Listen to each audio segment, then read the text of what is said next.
how did you find, and for each of you, and it's different, and you've already sort of entered into it, how did you find your footing once you had that diagnosis?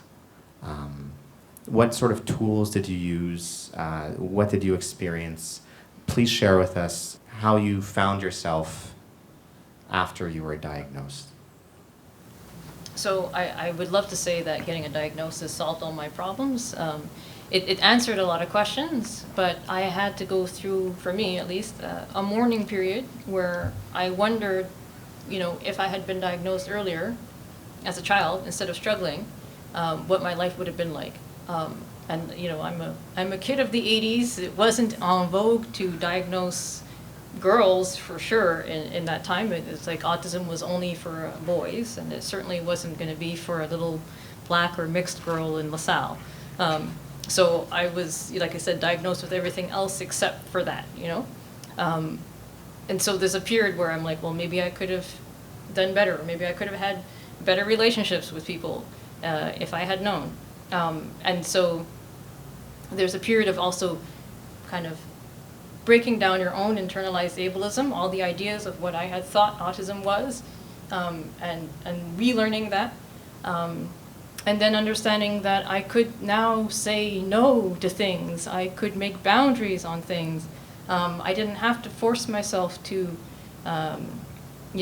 my friends would go out and party till 3 a.m. I can't. It's not possible for me. I am tired. It's like, and I was tired in my 20s. It was, I don't do well. I can't take alcohol. I don't react well with drugs. It's not fun for me. So I was trying to force myself to have fun the way that other people were, and nobody could understand that, Kelly wants to drive you home at 10 o'clock. I'm the designated driver, but, nobody wants to go home at this time. What the hell is wrong with her? And so, it's very difficult when you're trying to have friends and relationships with people, and you're like, it's not possible. But by then I was 32, so like I said, I could stop partying, but I just said no. I started saying no to things. I started not doing things that were not interested for me. I left events and things that I was not having fun at, and I stopped trying to force myself to be in places and to do things that I didn't want to do. So that for me was freeing, having the new identity and understanding what that meant, understanding that I didn't have to force myself to be a certain way. And asserting myself even up into the last couple of years with my own business, when employers like to see, they love to see that you're working on something. So they have a deadline, right? And they say, okay, in 3 months you have to do this project.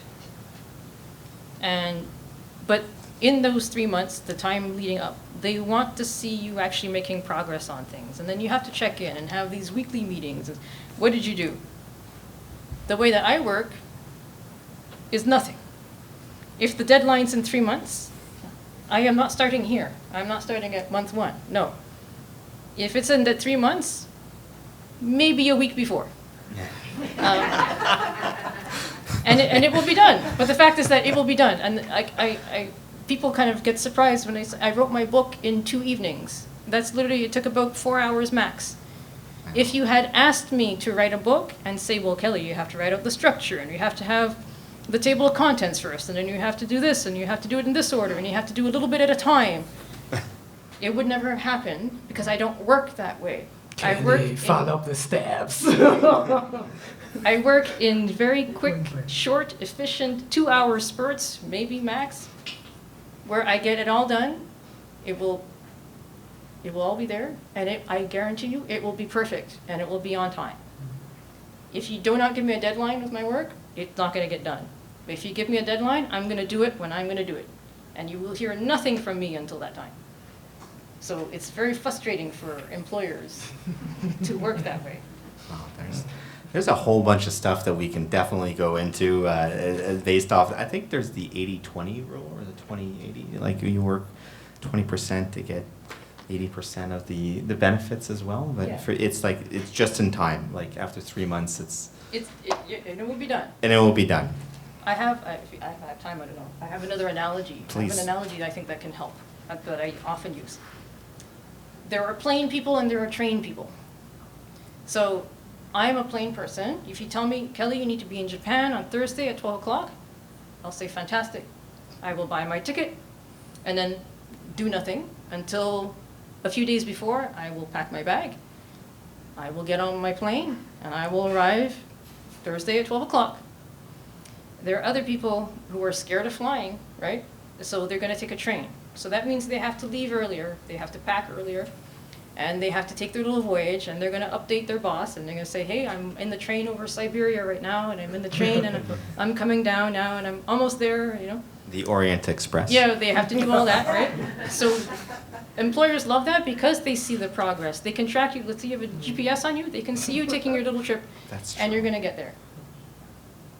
But for me, they see nothing except that I bought my ticket. And then they see nothing at all. So if you force me, though, as a plane person, to take a train that takes me 3 weeks, you've completely demotivated. I will die. I will not want to work for you. To me, it feels like micromanagement. I cannot do it. It will make it worse. So I had to accept, because before that, I was forcing myself to be a train person when I'm a plane person. And it doesn't work the other way either. You cannot make a plane person, don't make a train person be a plane person. They're terrified. They're absolutely freaking terrified. They don't want to, they want to have the little slow trip there, and they don't want turbulence. They just want to take their train and get there. So it's important, I think, employers should recognize that there's these different types of people. And when you try to force somebody to be something that they're not, you're going to completely demotivate them. You lose that worker. Yeah, that definitely is a beautiful segue, and thank you so much, Kelly.